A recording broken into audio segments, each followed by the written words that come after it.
પોરબંદર નગરપાલિકા હવે મહાનગરપાલિકામાં પરિવર્તિત થઈ ગઈ છે અને શહેરીજનોને સારી સુવિધાઓ આપવાની અધિકારીઓ વાતો કરી રહ્યા છે। ત્યારે પોરબંદરની રમણીય ચોપાટી ઉપર ફરવા આવતા પ્રવાસીઓની સુવિધા અર્થે વિનામૂલ્યે પીવાના પાણીની સુવિધા ઉપલબ્ધ કરાવવી જરૂરી બની છે।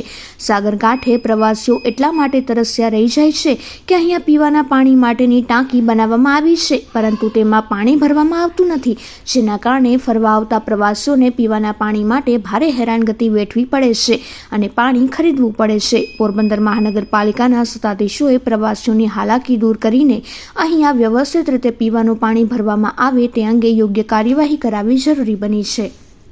પોરબંદરની આ રમણીય ચોપાટી છે કે જ્યાં મોટી સંખ્યામાં હાલ પ્રવાસીઓ છે ફરવા માટે આવે છે, પરંતુ કમનસીબી એ છે કે અહીંયા પીવાના પાણીની વિનામૂલ્યે કોઈ સુવિધા ઉપલબ્ધ નથી।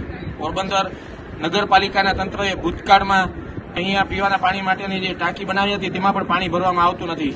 નગરપાલિકા હવે મહાનગરપાલિકામાં પરિવર્તિત થઈ ગઈ છે અને હવે મોટી મોટી ગ્રાન્ટો આવે તો એ મોટી મોટી વાતો કરવામાં આવે છે। ત્યારે ગ્રાન્ટ તો આવતી આવશે, પરંતુ હાલમાં પોરબંદરની ચોપાટીમાં ફરવા આવતા પ્રવાસીઓ માટે પીવાના પાણીની પાયાની સુવિધા ઉપલબ્ધ કરાવી જ રહી। પોરબંદર આજકાલ જિગ્નેશ પોપટ।